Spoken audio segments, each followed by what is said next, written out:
అమ్మగారు, ఘోరం జరిగిపోయినదమ్మా.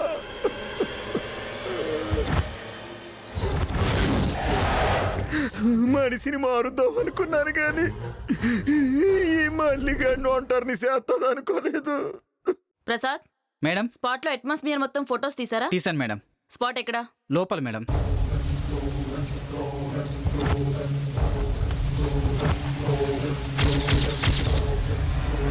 ఏమయ్యా సదాశివం సార్, నువ్వు అటెల్లి వెతుకు, ఏమైనా ఎవిడెన్స్ దొరుకుతుందేమో. Okay sir. ఏమ్మా మీరు అటెల్లి వెతకండి. మీ ఇద్దరు నాతో రండి.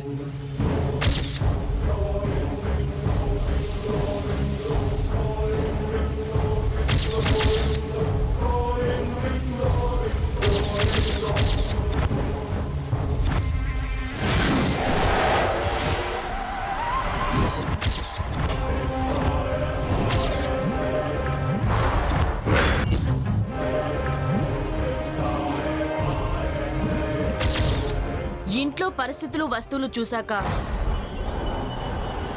తనకు తానుగా ఉరేసుకునే అవకాశమే లేదు. ఎవరో చంపి ఆమెకు ఉరేసినట్లు క్లియర్గా అర్థమవుతుంది కదూ. ఆ మల్లిగాడే ఉరేసి నాటకాలు ఆడుతున్నాడని నాకు అర్థమైంది madam. Karthik madam, evidence collect చేసి ఫింగర్ ప్రింట్స్ తీసుకోండి. Okay madam. ఓకే.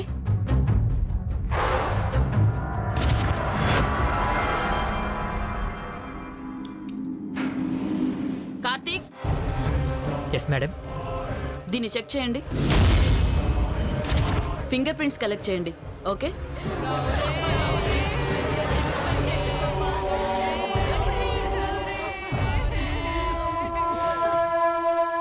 మీరు ఎక్కడుంటారు? నా ఇల్లు ఇదే మేడం. మళ్ళీ గౌరీల గురించి మీకేమైనా తెలుసా? నాకేంటమ్మా, ఊరందరికీ తెలుసు. గౌరి కొన్ని రోజుల కిందట సూర్య అనే వ్యక్తితో తిరుగుతుండేది. దాని గురించే వాళ్ళిద్దరు ఎప్పుడూ గొడవ పడుతూ ఉండేవారు. పంచాయతీతో అంతా సర్దుమణిగిందనుకుంటే ఇలా అయిపోయింది.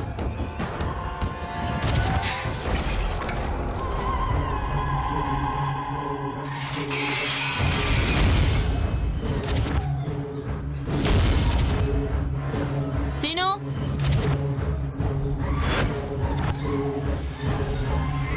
చెప్పండి మేడం. ఆ సూర్య అనేవాడిని స్టేషన్కి తీసుకురండి. Okay madam. మరి వీడిని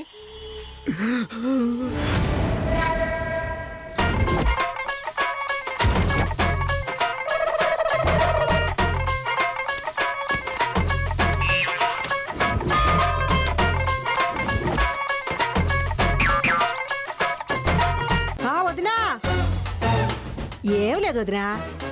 ఆ 4 లక్షల సీట్ ఉన్నది కదా, అది కొంచెం పాడేద్దు. పెద్దదాని పెళ్లి పెట్టుకుందాం అనుకుంటున్నాం.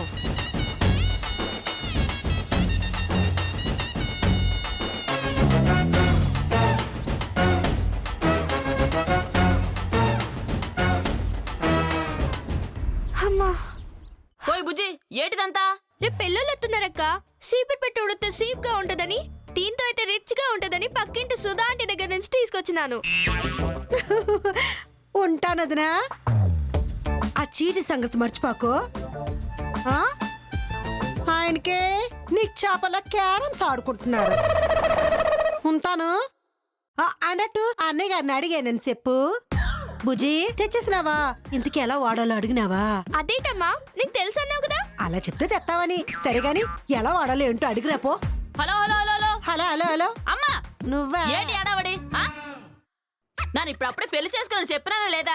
ఒక పాలు చెప్తే అర్థం కాదా? బుజ్జి, నువ్వు ఇచ్చేసి రాయపో. ఉండని అక్క, రేపు పెళ్ళోళ్ళు వస్తారు కదా, వాళ్ళు వెళ్ళినాక ఇత్తాలి. కోర్త మొగం పగిలిపోద్దు గుంటకనా. వేగ వెళ్ళి ఇచ్చేసి రాపో.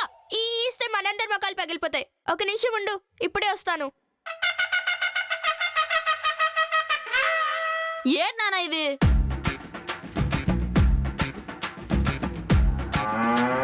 ఇదిగో, దీన్ని నట్టిట్లో పేల్చేస్తుందట. సమరసింహారెడ్డి సినిమా 5 సార్లు చూసి మరి ప్రాక్టీస్ చేస్తున్నది. ఇదే అడిగేలా వచ్చిందే. మీ హెడ్ కానిస్టేబుల్ సీన్ ఉన్నాడు కదా, వాడికి 25,000 పాలసీ కడతానంటే ఎక్కడి నుంచి తెచ్చిచ్చినాడో ఏంటో.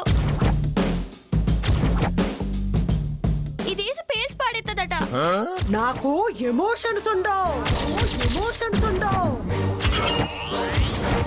ఫీలింగ్స్ ఉండవు.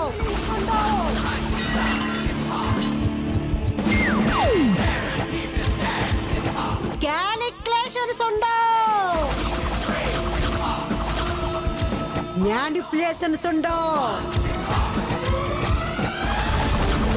చెప్పండి దానికి. సెంటర్ అయినా స్టేట్ అయినా పొజిషన్ అయినా అపోజిషన్ అయినా పవర్ అయినా పొగరైనా నేను దిగనంత వరకే. One side step in, history repeat.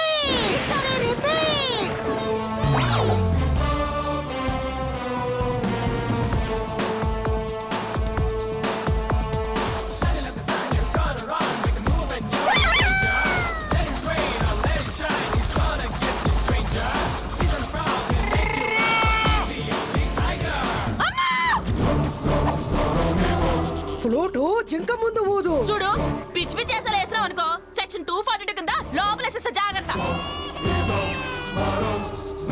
242 section ఏంటక్క?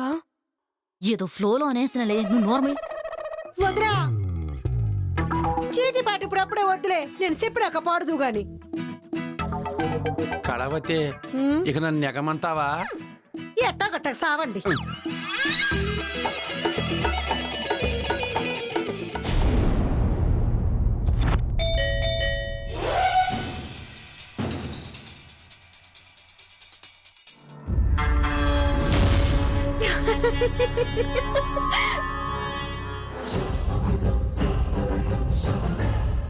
ఏంటి భాస్కర్ చడుచుకున్నావా? ఏయ్, ఏంటి గెటపు? ముందు లోపలికి పద చెప్తా. దా.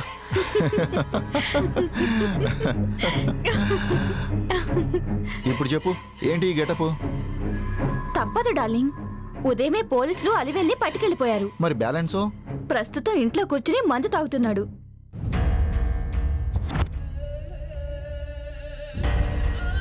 ఓహో, ఏమని చెప్పొచ్చావు?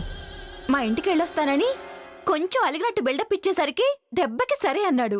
పాపం బ్రదరు. సరే నేను సారీ నువ్వు బ్రదర్ దగ్గరికి వెళ్ళటం కాదు, మా బ్రదర్ కూడా జైలుకి వెళ్ళాలి. అదెలానో అర్థం కావడం లేదు భాస్కర్. దానికో అద్భుతమైన మాస్టర్ ప్లాన్ వేసా. దెబ్బకి 6 నెలల వరకు బయటికి రాడు.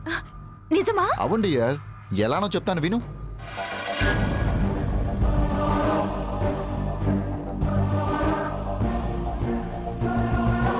ఎలా ఉంది? గాల్లో తేలినట్టుంది. ఇప్పుడు మనం హ్యాపీగా దుబాయ్ చెక్కేయొచ్చు. అవును, హ్యాపీగా వెళ్ళిపోవచ్చు. అవును, పుట్టింటికెళ్ళి రేపు ఉదయాన్నే వచ్చేస్తానన్నావా? లేదు, గంటలో వస్తానన్నాను. ఒకవేళ మా అమ్మ వాళ్ళకి కాల్ చేస్తే ప్రాబ్లం కదా. అవునా? అప్సెట్ అయ్యావా? మిగతా రోజులన్నీ మనవేగా. నీకు ఈ విషయం స్వయంగా చెప్దామని వచ్చాను. వెళ్తాను. ప్లీజ్ ఇంకొంచెం సేపు ఉండొచ్చు కదా. నో రాజా, వెళ్ళాలి. మా అమ్మ వాళ్ళకి ఫోన్ చేస్తే కష్టం. వెళ్తాను. Good night, sweet dreams, bye. Okay bye.